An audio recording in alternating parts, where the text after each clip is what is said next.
E.N.D here, day 5 for the spoilers of Dominaria United. Leave me in the comment below. What do you think about this set? I think with Lilian of the Veil, Karn, Elotus, the Silex, and some interesting mythic and rare cards, the set is quite good. Let's start. And I want to start with Jaya's Fire Nado, 4 and 1 red. It's a sorcery. It deals 5 damage to target creature or planeswalker, scry 1. Bog Badger 2 and 1 green, it's a 3/3 with kicker for 1 black. Enters battlefield if it was kicked, creature you control gains menace until end of turn. Runic Shot for 1 white, kicker 1 blue, destroy target tapped creature. If the spell was kicked, scry 2. For only 1 white, you will destroy any target tapped creature. For 1 white and 1 blue, you will also scry 2. Cleaving Skyrider for 2 and 1 white, it's a 2/2 with flash, kicker 2 and 1 red. Flying. Enters the battlefield. If it was kicked, it deals X damage to any target where X is the number of attacking creatures. Winged Mantle Chaplain 3 and 1 white, it's a 0/3 with Defender. Enters the battlefield, create a 1/1 white bear creature token with flying for each creature with Defender you control. Count itself.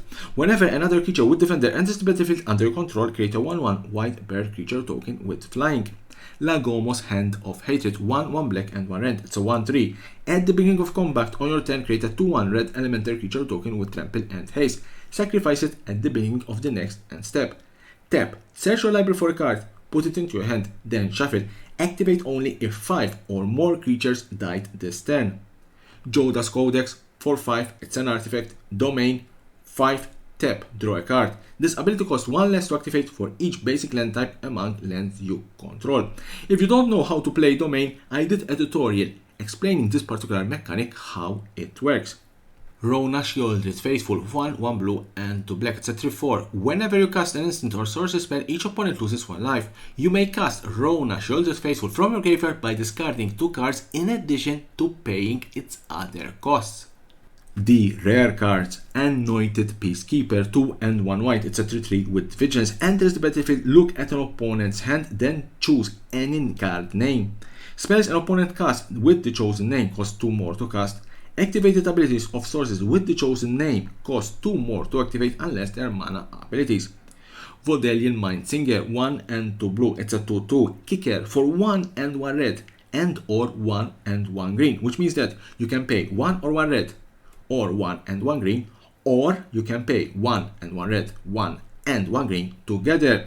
Enters the battlefield with 2+1/+1 counters on it for each time it was kicked. When it enters the battlefield, gain control of target creature with power less than or equal to its power for as long as you control it.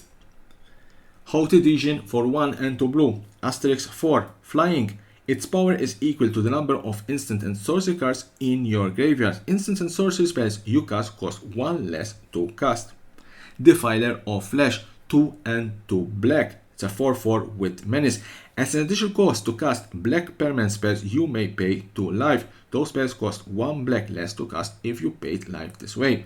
This effect reduces only the amount of black mana you pay. Whenever you cast a black permanent spell, target creature you control gets +1/+1 and gains menace until end of turn. I already said that these Defiler creatures will be quite played and popular in Standard and also in Commander. Direct to bottom, 2 and 2 black, it's a sorcery, domain. Each creature gets -X/-X until end of turn where X is 1 plus the number of basic land types among lands you control. It can be quite a useful board wipe. Rundveld Hordemaster for 1 and 1 red, it's a 1/1. Other goblins you control get +1/+1. Whenever it or another goblin you control dies, exile the top cards of your library. If it's a goblin creature card, you may cast that card until the end of your next turn. It's quite ideal for a goblin deck. Chiron Beast Caller for 1 and 1 green, it's a 2/2. Whenever you cast a creature spell, put a +1/+1 counter on it. Whenever it dies, distribute X +1/+1 counters among any number of target creatures you control where X is the number of +1/+1 counters on it. Ivy Gleeful Spell Thief, 1 green and 1 blue, it's a 2/1. Flying. Whenever a player casts a spell that targets only a single creature other than Ivy, you may copy that spell. The copy targets Ivy. A copy of an aura spell becomes a token. Stan Paranoid Partisan for 1 white and 1 blue, it's a 2/2. As it enters the battlefield, choose a card type other than creature or land. Spells you cast of the chosen type cost 1 less to cast. 1 and 1 white and 1 blue, exile it, return it to the battlefield under its owner's control at the beginning of the next end step. It's quite a useful card if you're going to play sorceries, instant, artifact, planeswalkers, or enchantment. Mythic cards. Serra, Paragon, 2 and 2 white, it's a 3/4 with flying. Once during each of your turns, you may play a land from your graveyard or cast a permanent spell with mana value 3 or less from your graveyard. If you do, it gains. When this permanent is put into a graveyard from the battlefield, exile it and you gain 2 life. It's quite an interesting creature, especially if you're playing Angels and if you're playing Jada, Font of Hope. So that was the last card in this particular day 5 of the spoilers of Dominaria United. Join me tomorrow for another day of spoilers and don't forget to subscribe to my channel for more and more interesting videos about Magic the Gathering and the collectible world.